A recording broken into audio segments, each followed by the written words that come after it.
Welcome to the home of Unitarian Universalism in Bismarck, Mandan. In our Unitarian Universalist community, we celebrate a wide diversity of beliefs, and we are guided by 7 principles which can be found on our website. This congregation is a place where we gather to nurture one another, to be supported on our life journey, and to put our beliefs into action through work in our communities and the wider world. My name is Mary Wilson. I serve on the Committee on Ministry, and I chair the Social Action Working Group. And this morning, I am facilitator for today's service. So I'd like to extend a very warm welcome to any visitors here today. We are so glad that you are here. You're invited to join us after the service for our virtual coffee hour, or just stay on the call. We would be happy to answer any of your questions about this congregation or Unitarian Universalism. It is so good to be together this morning. Welcome. Now, please join in a spirit of meditation, reflection, or prayer as we deepen into our service and share our opening words for this morning. They are by Margaret Weiss. The church has left the building. The church is not a place, it is a people. The church is not only a steeple above the tree-lined streets and cars, rather it is a people proclaiming to the world that we are here for the work of healing and of justice. The church is not walls built stone upon stone, held together by mortar, but rather person, linked with person, linked with person.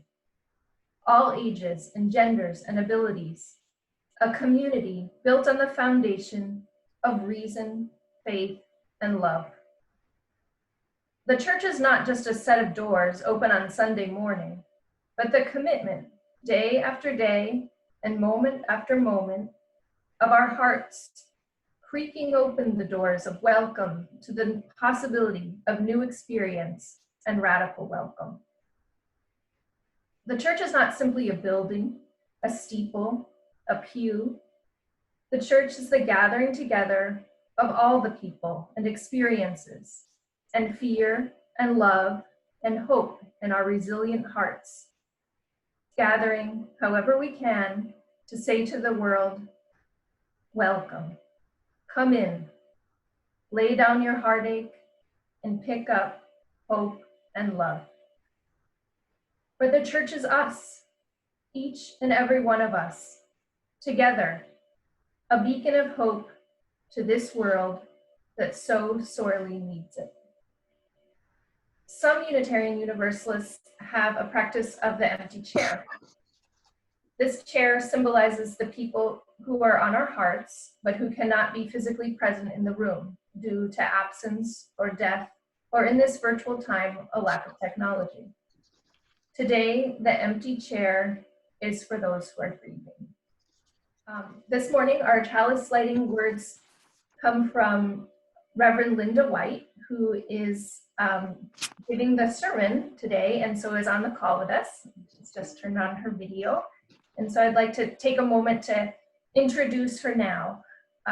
Reverend White is joining us from Peoria, Illinois, where she is a minister and a UU minister.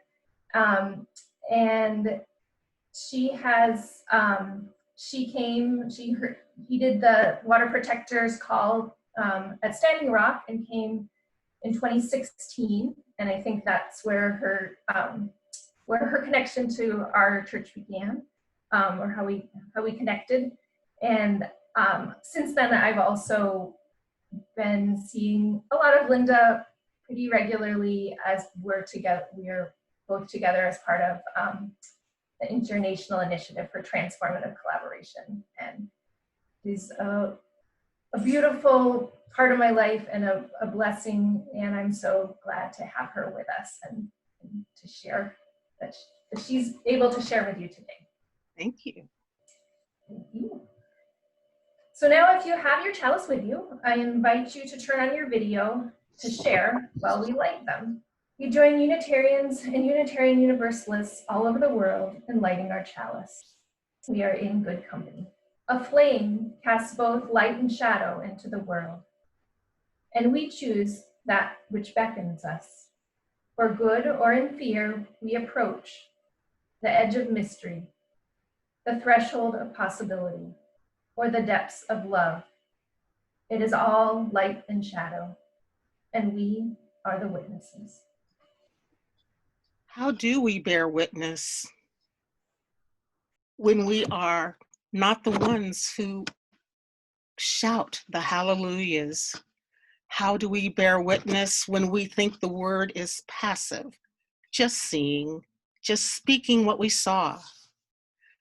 How do we bear witness when we have not learned to see, when we are ignorant to what we are seeing and being, not ignorant folk, but able to ignore what is happening around us in all its subtle, obvious, shattering presence? How do we bear witness when we choose to remain who we have always been? Or when we ask the Hallelujah Chorus to educate us and to remember that we are fragile, too tender to acknowledge what is touching and molding and oppressing us all. Yes, us too. How do we bear witness when we have promised that we will be the seers, but we did not, cannot, will not, when we have promised to speak truth, but we did not, cannot, will not? When we are the people charged with applying new skin over festering wounds, when we should have superpowers to turn the world on its axis, or at least to topple its stereotypes?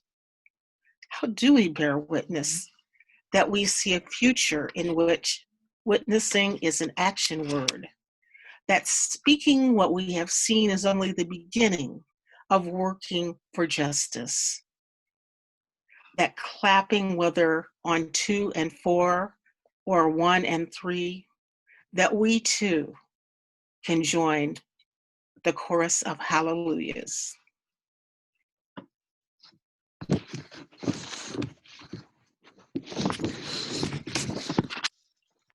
I want to thank you for the invitation. I have been at your church. I know several people there. And it was an honor to join with you at Standing Rock. When you look in the mirror, what do you see? A secretary, an accountant, a teacher perhaps, a nurse, a student, a musician. Maybe you're an entrepreneur, a social worker. Somewhere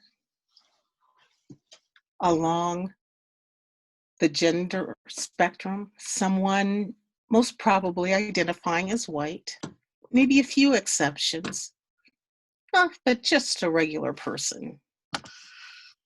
When I look at you, I see a world of possibilities. And most of us have never met. Perhaps I expect more of you than you do of yourselves.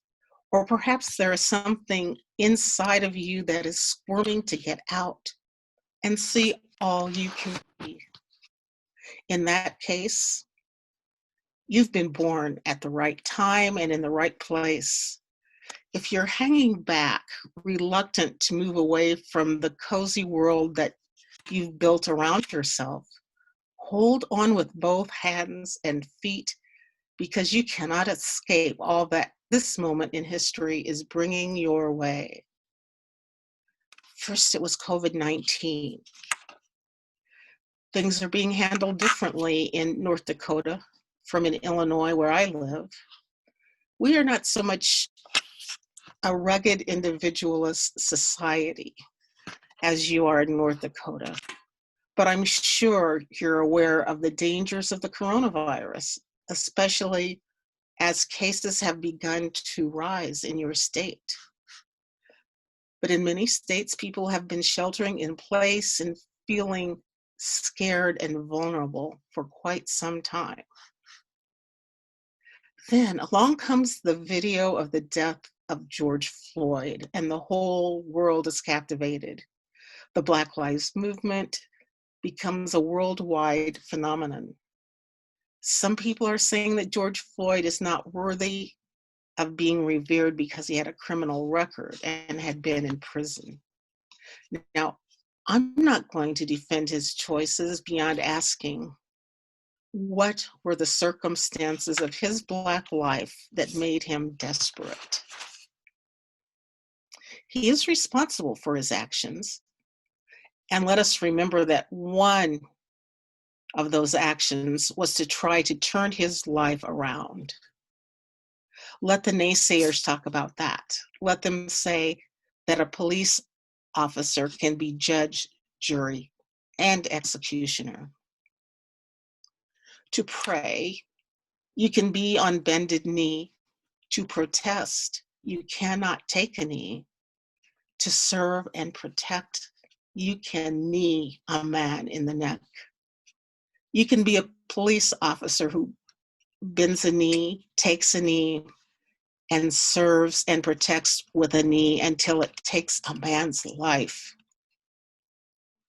The man said, "Mama." That was a prayer. The thing is, George Floyd's death, captured on video, became a component of a perfect storm. Perhaps sheltering in place has made many of us more introspective, more emotionally vulnerable. A virus in the form of COVID-19 swirled into our lives and all around the globe. And the disease of racism and hatred swept up the nation and the world, waking us up to a reality that we have not wanted to face. The thing is, we were not there at the moment that George Floyd asked for his mother. He said, "Mama." That was a prayer, and we were all witnesses. Can I get a witness? Yes, we got the whole world, and the world said that to witness is more than to just see it. It is to act in the name of righteousness, in the name of justice, in the name of God, Allah, Jesus, Jehovah, in the name of all that is holy. Now we are in the midst of an era of tearing down symbols of prejudice and hatred, from toppling Confederate statues, renaming anti-Indigenous sports teams, to stopping pipelines in sacred spaces.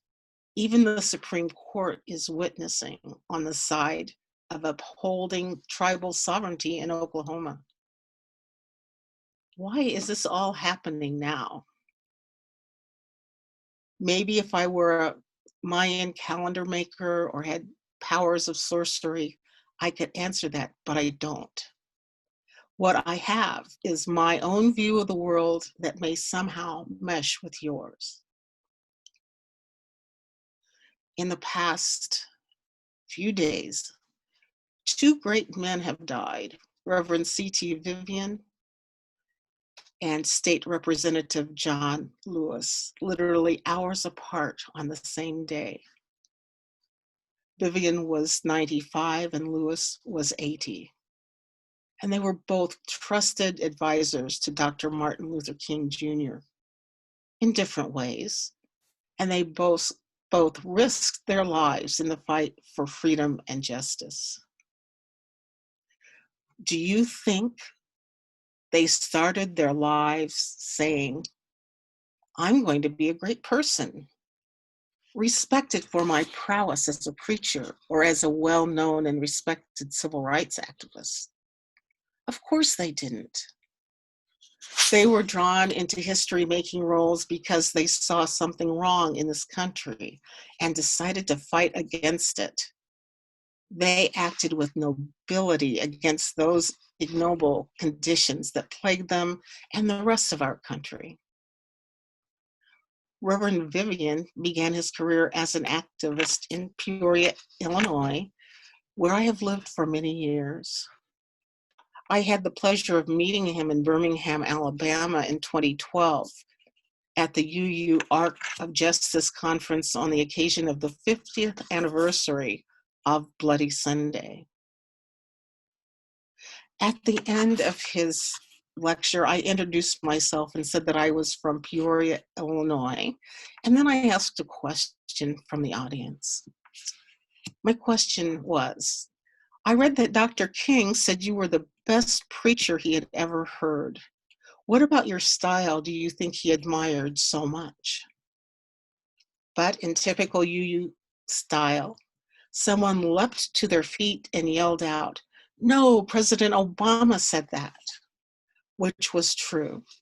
But Dr. King had said it many, many years before. The gentleman from the audience and I exchanged a few tense words, and Reverend Vivian sort of came to my rescue, and he said, "Hold on, she's right, it was Dr. King." But then when I went to speak with him after the lecture, Reverend Vivian and I talked about people we knew in Peoria and the civil rights scene. He was so kind and encouraging. We just hit it off. So I do feel a special sense of loss. Reverend Vivian once said, "Leadership is found in the action to defeat that which would defeat you. You are made by the struggles you choose." A few hours after hearing the news about Reverend Vivian, I saw a message scroll across the bottom of the screen on my TV announcing the death of Congressman John Lewis, who had become known as the conscience of Congress. It took me back to a time a few years ago when Mr. Lewis spoke at Bradley University, and the Heritage Ensemble, a community chorus that I sing with, performed for him. We sang the Black national anthem, "Lift Every Voice and Sing." And afterwards, he said that we sang beautifully and that he was lifted by our music. And perhaps that was what any politician would say. But I prefer to think that he was sincere and that we did indeed give a wonderful performance and that these words were meaningful to him. Lift every voice and sing till earth and heaven ring with the harmonies of liberty. Let our rejoicing rise high as the listening skies. Let it resound loud as the rolling sea.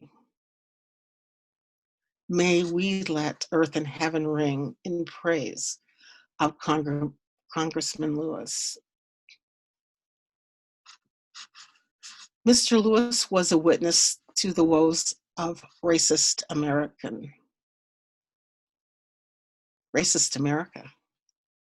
Instead of succumbing to the place that society had marked for him, he saw that he needed to act.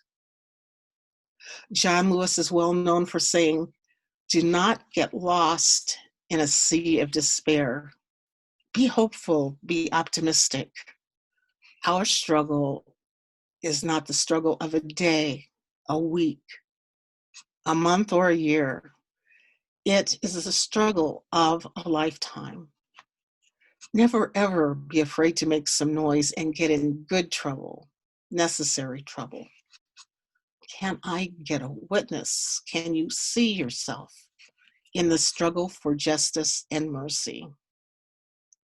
We know that there are good people, and those that are truly supporters of equality will rise to the occasion and do the work of the people.